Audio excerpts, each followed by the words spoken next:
ஒட்டுமொத்தமா எல்லாருமா சேர்ந்து இந்த விஜயை எதிர்க்கிறாங்க. அந்த காண்டு தான் ஒட்டுமொத்தமா எல்லாருமா சேர்ந்து ஒருத்தனை எதிர்க்க காரணம். நீங்க எப்படி வேணா எதிர்த்துக்காங்க, ஆனா போட்டி ரெண்டு பேருக்கு நடுவுல தான். ஒண்ணு இன்னொன்னு போட்டியிலே இல்ல. அதான் சரியா சொல்றாங்க. ஏன்னா நமக்கு போட்டி யாருமே இல்லைங்க.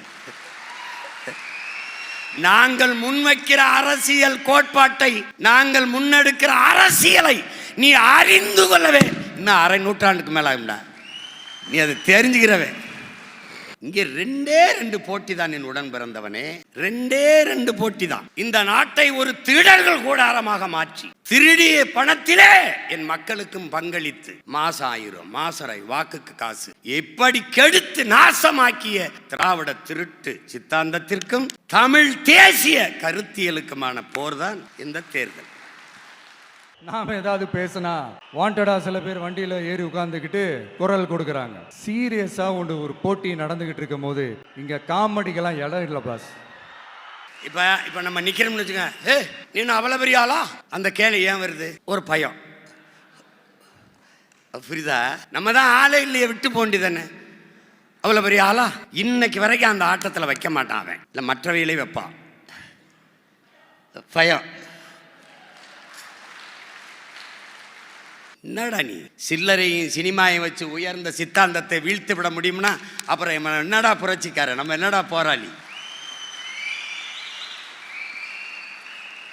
என் அன்பு பிள்ளைகளே, இங்கே போட்டி என்பது இதுவரை இந்த நிலத்தில் நிலவிய அரசியலுக்கும் இதை அழித்து ஒழித்து விட்டு ஒரு தூய ஆட்சியை அமைக்க வேண்டும் என்று துடிக்கிற தமிழ் தேசிய பிள்ளைகளுக்குமான போட்டிதான் 2010 இருந்து இந்த அரசியல் தேர்தல் களத்தில் நடந்து கொண்டிருக்கிற போட்டி. தனிச்சு நின்று அங்கீகாரம் பெற முடியும் என்று ஒரு கட்சி எங்கேயாவது நிரூபிச்சிருக்கா?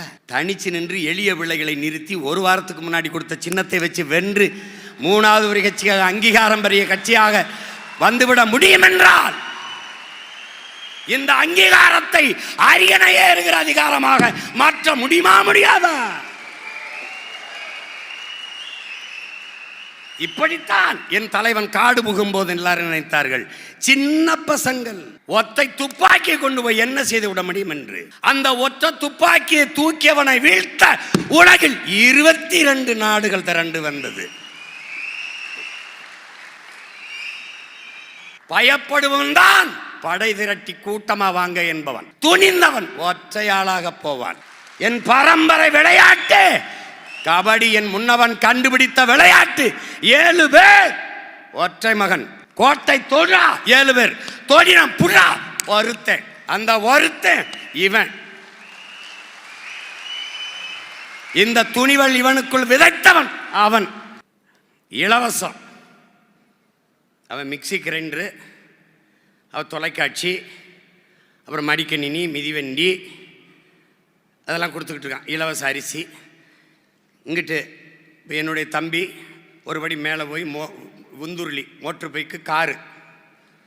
இப்போ நான் வீட்டுக்கு ஒரு ஹெலிகாப்டர். ஏன்னா இல்லை தம்பி ஒரு காரு மோட்ரு பைக் கொடுக்குறாருன்னா ரோடு சரியில்லை, சாலை சரியில்லைனா ஒரு வேளை என் ஹெலிகாப்டரில் பறந்து வேற ஒரு இடத்துக்கு போய்க்கலாம். அதனால் இலவசம் ஒரு கூட்டம். இலவசம் என்பது வளர்ச்சி திட்டம் அல்ல, அது வீழ்ச்சி திட்டம், கவர்ச்சி திட்டம். இங்கே போட்டி இதுதான் போட்டி. மாசு தூசெல்லாம் இங்கே எல்லாம் அங்கிட்டு போய் பார்ப்பார். போப்பா. எங்கள் ஊரில் கரகாட்ட கறி வந்தால் கூட தான் கூட்டமாக போவாங்க. நானும் கூட தான் போயிருக்கேன். தான் எங்கள் அண்ணன்லாம் வந்திருக்கல.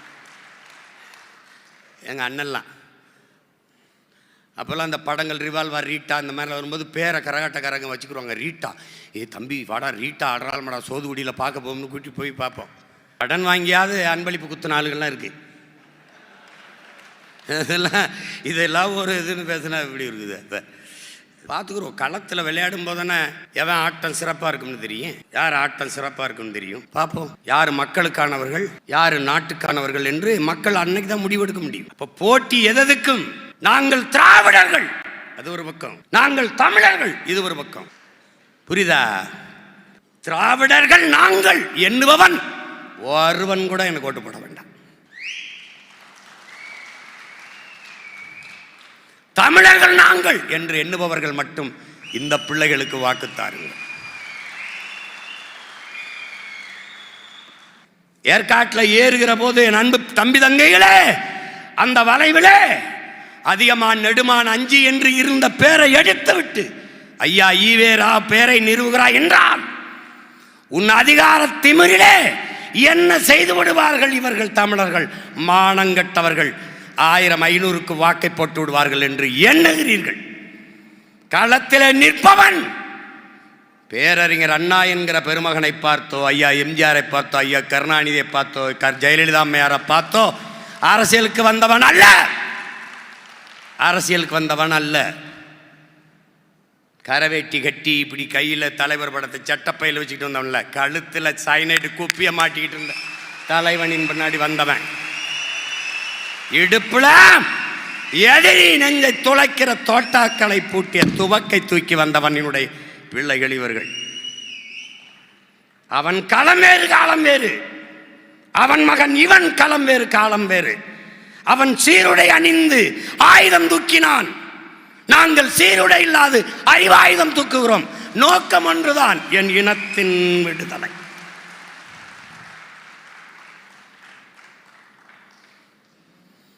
அடிபட்ட புலியும் அடிமைப்பட்ட இனமும் எழுச்சியுறும் போது எவரும் எதிர் நிற்க முடியாது. நாங்கள் பன்னெடுங்காலமாக அடிமைப்பட்ட இனம், அதிலும் அடிபட்ட புலி வெறி கொண்டு எழுச்சியுறும் போது யாவரும் எதிர் வராது.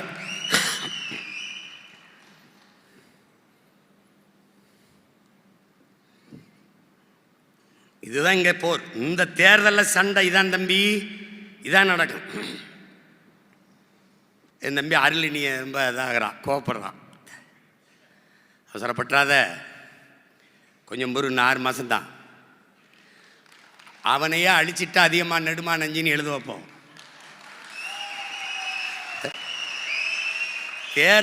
தேர்தலை கடந்துட்டா அப்புறம் நமக்கு 29 வரைக்கும் நிறைய நேரம் இருக்கு. அண்ணனே வண்டிடுறா, வாடா, டே அழிடா, நான் நிற்கிறேன், அழிடா. மறுபடியும் எவன் வந்து அழிக்கிறான், வாடா.